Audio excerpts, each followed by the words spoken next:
دریائے ستلج جو بصغیر کی قدیم ترین اور زرخیز تہذیبوں کا امین تھا، آج اپنی طویل مگر المناک خاموشی کے ساتھ ہمیں احساس دلاتا ہے کہ انسان نے جب بھی فطرت کے ساتھ جنگ کی وہ ہار ہی گیا، مگر یہ ہار صرف اس کی نہیں بلکہ تمام جانداروں کی ہوتی ہے۔ میلسی کے مقام پر میلسی سائفن کی تعمیر، جو کسی دور میں زرعی ترقی اور آبپاشی کے خوابوں کی تعبیر سمجھی گئی، آج اسی زمین کے لیے زہر ثابت ہوئی ہے، جہاں کبھی پانی کی روانی کے ساتھ زندگی رواں دواں تھی۔ میرے بزرگوں کے بقول 1970 تک دریائے ستلج کا بیٹ ایک ایسا سبز و شاداب علاقہ تھا جہاں قدرت نے ہر رنگ، ہر آہنگ، ہر جاندار کو آزاد زندگی بخشی ہوئی تھی۔ 14 کلومیٹر چوڑا یہ علاقہ کسی جنت نظیر سے کم نہ تھا، جہاں صبح ہوتے ہی پرندوں کی چہچہاہٹ اور شام ہوتے ہی جنگلی جانوروں کی چاپ سنائی دیتی تھی۔ یہاں بڑی بڑی جھاڑیاں، گھنے درخت، نرم گھاس اور خود رو پودے زندگی کا منظر پیش کرتے تھے۔ جنگلی سور، بھیڑیے، گیدڑ، لومڑیاں، خرگوش، جنگلی مرغیاں، بلے اور سینکڑوں اقسام کے چرند پرند نہ صرف یہاں رہتے تھے بلکہ اس زمین کا حصہ تھے، جیسے کہ وہ اس مٹی سے پیدا ہوئے ہوں۔ دریائے ستلج کا پانی ان سب کا محافظ تھا، اور جب وہی محافظ انسان کی خود غرضی کے باعث پیچھے ہٹ گیا تو زندگی کا سارا نظام درہم برہم ہو گیا۔ پانی رک گیا، دریا سوکھنے لگا، جنگل مرجھانے لگے، پرندے خاموش ہونے لگے، اور جانور تو مر گئے، نقل مکانی کر گئے۔ جو علاقہ ایک مکمل ماحولیاتی نظام تھا وہ اب ایک بے جان خاک بن چکا ہے۔ انسان نے چند ایکڑ زمین کو سیراب کرنے کی خاطر لاکھوں جانداروں کی زندگیاں اجاڑ دیں۔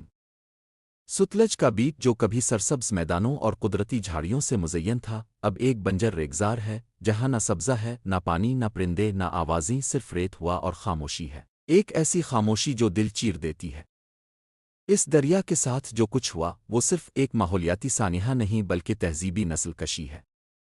دریاؤں کے کنارے آباد تہذیبیں صدیوں سے فطرت کے ساتھ ہم آہنگی سے چلتی رہی ہیں، مگر جیسے جیسے انسان نے مشینوں کو خدا مانا اور قدرت کو غلام بنانے کی کوشش کی، وہی قدرت اس کے لیے آفت بن گئی۔ میلسی سائفن کے بعد دریا کی روح چھن گئی اور اب وہ محض ایک خشک نالے کی شکل اختیار کر چکا ہے۔ جہاں کبھی مچھلیاں تیرتی تھیں، کچھوے رینگتے تھے، گھڑیال پانی میں منہ چھپاتے تھے اور جڑی بوٹیاں دوا کا کام دیتی تھیں، وہاں اب دھول اڑتی ہے۔ یہ مقام ایک عبرت کی مثال بن چکا ہے کہ اگر انسان فطرت سے بغاوت کرے گا تو وہ خود فنا ہو جائے گا۔ ہم صرف چرند پرند ہی نہیں کھو رہے، ہم اپنے بزرگوں کی روایت، اپنی ثقافت، اپنی پہچان اور اپنی شناخت کھو رہے ہیں۔ ایک دریا جو بچوں کی کہانیوں میں آتا تھا اب تصویروں میں بھی دھندلا سا دکھائی دیتا ہے۔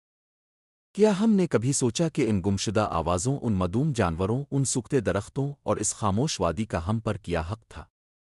کیا وہ صرف اس لیے پیدا ہوئے تھے کہ ہم انہیں ترقی کے نام پر روند ڈالیں؟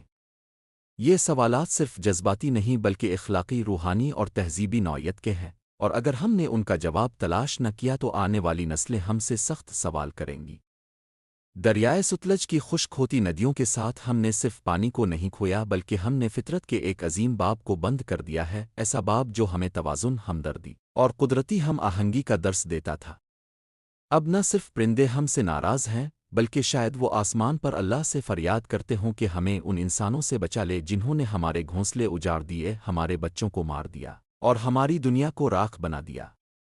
کیا کبھی ہم نے سوچا کہ جب جانور انسانوں سے پناہ مانگنے لگیں تو انسان کہاں جائے گا؟ کیا ان چرند پرند کی دعائیں کبھی ہمارے حق میں ہوں گی؟ کیا کبھی مچھلیاں اور کچھوے فرشتوں سے ہمارے لیے دعا کریں گے؟ وہ ہم سے نالاں ہو کر زمین پر قہر کی دعائیں مانگتے ہوں گے؟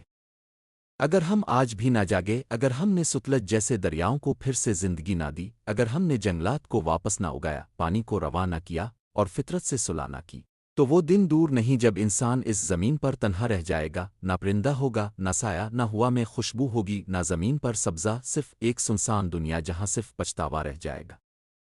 دریائے ستلج ہمیں آج بھی آواز دے رہا ہے، وہ ہمیں بلا رہا ہے کہ آؤ مجھے پھر سے زندہ کرو، میری گود میں پھر سے حیات لے آؤ تاکہ ہم سب ساتھ جی سکیں، ورنہ یہ خاموشی بڑھتی جائے گی، یہاں تک کہ ہماری اپنی نسلیں بھی سوال کریں گی کہ ہم نے کیا کھویا اور کیوں۔